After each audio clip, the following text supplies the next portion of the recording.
এই দোস্ত দাঁড়া দাঁড়া, আমার কাছ থেকে 5,000 টাকা ধার নিয়েছিলি, টাকা ফেরত দে। কে আপনি? এখন টাকা চাইছি, এখন কে আমি, তাই না? আরে কে আপনি? আমাকে মারলেন কেন? মারবো না, আমার টাকা দে এক্ষুনি। আরে ভাই, ওর স্মৃতিশক্তি হারা গেছে, আপনি এমনি বকবক করতেছেন, আগের কথা ওর কিচ্ছু মনে নাই। হোয়াট? এইটা আমি কি শুনলাম? দোস্ত, আমি তোর স্মৃতিশক্তি ফেরাবই। কেমনে কেমনে? আমি ওর ল্যাংটা কালের দোস্ত, আমি পারবো ওর স্মৃতিশক্তি ফেরাতে। দোস্ত চল। দোস্ত, এই পুকুরটাকে তুই চিনতে পারছিস? এই পুকুর থেকে তোর কি কিছু মনে পড়ে? ছোটবেলায় তুই আর আমি এখানে এসেছিলাম, আর তোকে বললাম দোস্ত চল গোসল করবো। না আমি করবো না। এখনই গোসল নাম, না হলে আরো মারবো। চল এখনই লাভ দিব। পরে তোকে জোর করে গোসল করাইছি। তোর কি সবকিছু মনে পড়ে গেছে? না। আমাকে তাহলে মারলি কেন? আপনি আমাকে ছোটবেলায় মারছেন, তাই দিলাম একটা। আল্লাহ গো, কাজটা করলো কি? আচ্ছা আচ্ছা চল, তোর স্মৃতিশক্তি আমি ফিরাবই। দোস্ত চল। দোস্ত, তোর কি এই দোকানের কথা মনে আছে? দেখ ভালো করে। না মনে নেই।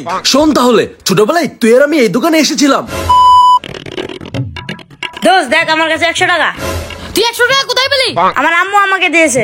এখানে 100 টাকা আমাকে মেরে দিতেই হবে। দোস্ত তুই 100 টাকা হারাই ফেলবি, আমার কাছে রেখে দে। আচ্ছা ঠিক আছে। আমি শুনে আসলাম তোর মা ডাকতেছে, জলদি বাড়ি যা। আচ্ছা যাচ্ছি। 100 টাকা মেরে দিলাম, এখন এই 100 টাকা দিয়ে মজা কিনে খাবো। সেই 100 টাকা দিয়ে আমি অনেক কিছু কিনেছিলাম রে। তোর কি কিছু মনে পড়লো? এই, তোর কি সবকিছু মনে পড়ে গেল? না, কিচ্ছু মনে পড়ে নাই। তাহলে আমাকে মারলি কেন? তুই মাত্রই বললি ছোটবেলা আমার কাছ থেকে 100 টাকা নিছিলি। ছোটবেলার 100 টাকা মানে এখনকার 10,000 টাকা। আগে আমাকে 10,000 টাকা দে। আচ্ছা আচ্ছা ঠিক আছে, আমি তোর কাছে 5,000 টাকা পাই না, ওটা আর ওটা কাটাকাটি যা। এখনো বাকি 5,000 টাকা। আগে 5,000 টাকা দে। তাই তো, আগে বাকি টাকাটা ক্লিয়ার করেন। আল্লাহ গো, সব টাকা নিয়ে নিল। টাকা গেল দেখা, বন্ধুর স্মৃতিশক্তি ফিরানোর কথা ভুলে গেলেন। না না না না না, আমি আমার বন্ধু স্মৃতিশক্তি ফেরাবই। চল দোস্ত, তুই একদম চিন্তা করিস না, তোর স্মৃতিশক্তি আমি ফেরাবই।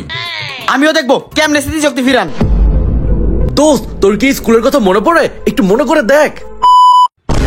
দোস্ত দেখ মেয়েটাকে দেখ, বাহ অনেক সুন্দর। জানাকে আই লাভ ইউ বল। যাবো? আচ্ছা যাচ্ছি। কি রে, কি হয়েছে? ওই মেয়েটা আমাকে অনেক মেরেছে। মেয়েটার হাতে একটা থাপ্পড় খেয়েছি। কিরে, এইবার কি তোর সব স্মৃতি মনে পড়ে গেল? না, তুই আমাকে মেয়ের হাতে মার খাইছিস, তাই তোকে আবার মারলাম। ধ্যাৎ, কোনোভাবে সফল হতে পারছি না। ওয়েট ওয়েট, আচ্ছা ও আমার সাথে ভং করতেছে না তো? আমাকে এটার পরীক্ষা করতেই হবে। শোন, আমি একটা চিকিৎসা জানি, আমি টিভিতে দেখেছি, মাথায় আঘাত করলে স্মৃতিশক্তি ফিরে আসে। এই না না না না না। কিসের না না, চল আমার সাথে। আরে ভাই, করা লাগবে না, করা লাগবে কেন না। করা লাগবে না? এই চল চল, তোকে এক্ষুনি এই গাছের সাথে তোর মাথাটা ঠুকে দিচ্ছি। এই ছাড় আমাকে, আমি একদম ঠিক আছি। আমি জানতাম তুই আমার সাথে নাটক করতেছিলি। এতক্ষণ আমাকে অনেক মারছস, এখন আগের সেই মারগুলো আমি শোধ করবো। দাঁড়া, দেখাচ্ছি মজা।